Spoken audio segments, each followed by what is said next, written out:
نبی پاک صلی اللہ علیہ وسلم کی حدیث ہے مسلم میں تبرانی میں، حضور نے فرمایا آؤ میں تمہیں پچھلے زمانے کے ایک ایماندار نوخیز ولی اللہ کی بات سناؤں۔ پچھلے زمانے حضور نے فرمایا پچھلے زمانے میں ایک بادشاہ جادو کے زور پہ حکومت کرتا، جادوگر بوڑھا ہو گیا تو کہنے لگا بادشاہ کوئی نوجوان میرے پاس بھیج دے، اب میں بوڑھا ہو گیا ہوں میرا پتہ کوئی نہیں کب مر جاؤں۔ ایک نوجوان کی ڈیوٹی لگائی، بڑا زیرک سمجھدار، اپنے رعایا میں سے چن کے جو ذہین فطرت مزاج بچہ تھا وہ اس نے لگایا۔ اللہ کے محبوب علیہ الصلوۃ والسلام فرماتے ہیں بچہ جادو سیکھنے لگا، وقت گزرنے لگا۔ بچہ جب جادو سیکھنے جاتا تو رستے میں ایک راہب بھی تھا جو انجیل جانتا تھا، وہ اللہ اللہ سکھاتا، لوگوں کو حضرت عیسیٰ علیہ السلام کی تعلیمات سے آگاہ کرتا۔ اس نے دیکھا کہ یہاں بھی لوگ اکٹھے ہیں تو وہ بچہ اس راہب کے پاس بھی اٹھنے بیٹھنے لگا۔ اب جب اس کے ساتھ اس کی گفتگو بڑھنے لگی تو اس کو باتوں میں لذت آنے لگی۔ اس نے راہب نے پوچھا کہ تو کون ہے اور کس طرح سے آیا ہے، کیا تیرا معاملہ ہے؟ اس نے کہا جی میں جادو سیکھنے جاتا ہوں، آپ کی باتیں مجھے بڑی اچھی لگتی ہیں۔ اس نے کہا دین سیکھ، جادو سیکھنے والے کافر ہو جاتے ہیں، قرآن و حدیث سیکھنے والوں کو اللہ کامل ایمان عطا فرماتا ہے۔ فرمایا یہ سیکھ۔ بچہ بیٹھنے لگا، اس کے پاس آنے لگا، باتیں دل میں گھر کرنے لگی۔ ایک وقت آیا کہ مسلمان ہو گیا، اور مسلمان کیسے ہوا؟ بچہ کہتا ہے میں تجربہ کر کے ہوا۔ اب میں تھوڑا سا وقت جادوگر کے پاس بھی جاتا اور باقی سارا وقت وہاں بیٹھتا۔ میں ایک دن جا رہا تھا تو رستے میں اژدہا تھا، بہت بڑا سانپ تھا، رستہ روک کے کھڑا تھا۔ یہ حضور نے بیان کی حدیث۔ نبی پاک صلی اللہ علیہ وسلم فرماتے ہیں بچہ کہتا ہے کہ رستے کے اندر سانپ ہے، رستے بند ہے، لوگ چھتوں درختوں پہ چڑھے ہیں، راش ہے۔ کہتے چھوٹا سا روڑا میں نے اٹھایا تو میں نے کہا اللہ اگر جادوگر سچا ہے تو اسے مار دے۔ چھوٹا سا روڑا میں نے پھینکا، اژدہا کوئی نہ مرا۔ پھر چھوٹا روڑا اٹھایا، میں نے کہا اللہ اگر وہ عالم سچا ہے تو اسے مار دے۔ اب جب میں نے روڑا مارا تو اژدہا مر گیا۔ میرے اندر سے گواہی آئی نہیں دین کی باتیں سچی ہیں، نہیں قرآن کی باتیں اسلام سمجھانے کے لیے عرض کر رہا ہوں، اگرچہ اس دور میں انجیل تھی، اللہ رسول کی باتیں اچھی ہیں۔ کہتے میں مسلمان ہو گیا، اب میں نے راہب کے پاس ہی رہنا شروع کر دیا، جادوگر کے پاس چھوڑ دیا اس بچے نے آنا۔ بادشاہ پوچھتا کہاں زیادہ وقت گزارتے ہو؟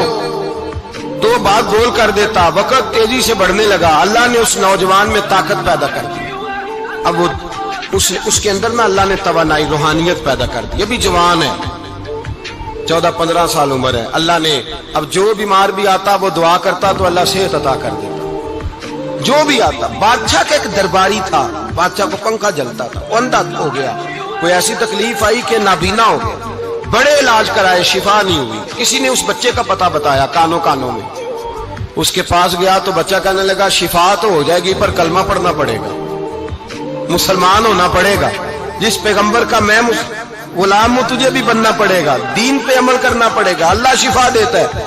اس نے کہا تو مجھے کلمہ پڑھا، مجھے شفا دے، میں تیار ہوں۔ اس نے کہا شفا تو اللہ دیتا ہے۔ اس نے اللہ تبارک و تعالیٰ کا ذکر کر کے دعا مانگی، یہ مسلم شریف میں حدیث ہے، طبرانی میں موجود ہے۔ اللہ نے اسے شفا دی، اس نے کلمہ پڑھنا شروع کر دیا۔ یہاں ایک نقطہ لکھا ہے ہمارے علماء نے، کہتے ہیں جب اللہ ولایت عطا کرتا ہے نا تو یہ سفید بالوں والے کا حصہ نہیں ہوتی۔ اگر جوانی میں کوئی آدمی توبہ کر کے تصوف کے راستے پہ چلتا ہے تو سب سے زیادہ ولایت اللہ اسے عطا فرماتا ہے، سب سے زیادہ ولایت اس کے پاس ہوتی ہے۔ ابھی اس کے بال کالے ہیں، چڑھتی جوانی ہے، دعا کی تو اللہ نے، اور حدیث پاک میں موجود ہے کوڑے آتے تو شفا یاب ہو جاتے، اندھے آتے تو شفا یاب، برس والے آتے تو اللہ سے دے۔ جوان ہے آدمی، اس کی آنکھیں ٹھیک ہوئی تھی۔ بادشاہ نے پوچھا کہ کیسے شفا ملی؟ تو کہنے لگا میرے رب نے شفا دی۔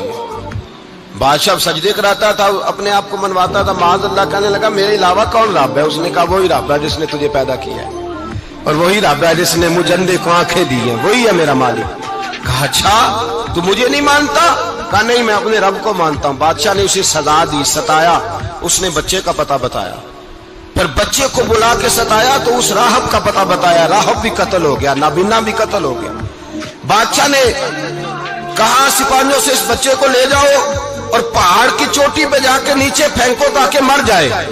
بچہ پہاڑ کی چوٹی پہ گیا تو ہاتھ اٹھا کے کہنے لگا یا اللہ میرے لیے نہیں اپنے لیے، میرے لیے نہیں اپنے لیے انہیں اپنی قدرت کے جلوے دکھا، میرے لیے نہیں۔ اللہ کے بندے اپنی جان بچانے کی دعائیں نہیں مانگتے، اپنے لیے انہیں اپنی قدرت کے جلوے دکھا، یہ دعا مانگی، جتنے لوگ ساتھ آئے تھے وہ سارے زمین پہ گرے اور سب مر گئے، پہاڑ سے گر کے مر گئے۔ بچہ واپس سیدھا بادشاہ کے پاس کہنے لگا لو بھائی میرے رب نے مجھے بچا لیا ہے۔ جوان کا ایمان دیکھو، میرے رب نے مجھے، بولو میرے اللہ نے مجھے ایمان کی گواہی دے رہا ہے، میں بچ گیا ہوں، تو جھوٹا ہے، میرا رب سچا ہے۔ اس نے کہا لے جاؤ اس کو دریا میں، کشتی میں بٹھاؤ، بیچ دریا کے جا کے دھکا دے دو۔ بیٹھے کشتی میں، دریا کے بیچ گئے، اور جب جا کے وہاں اس کو دھکا دینے لگے تو اس نے کہا اللہ میرے لیے نہیں اپنے لیے، انہیں اپنی قدرت کے جلوے دکھا۔ بس ایک طوفان سا آیا، جتنے سپاہی ساتھ آئے تھے ڈوب کے مر گئے۔ وہ بچہ اٹھا اور سیدھا پھر بادشاہ کے پاس، اسی کے پاس کہنے لگا لو بھائی میرے رب نے مجھے بچا لیا ہے، تیرے پاس آیا ہوں۔ وہ کہنے لگا تو کیا مصیبت میرے گلے پڑ گئی ہے، کیسے جان چھوٹے گی؟ تو بچہ کہنے لگا اگر تو مجھے باندھے درخت کے ساتھ اور سارے ملک کو بلائے، لوگوں کو اکٹھا کرے، پھر تو مجھے تیر مارنا، میں تجھے بتاؤں گا کیسے مارنا ہے، میں مر جاؤں گا۔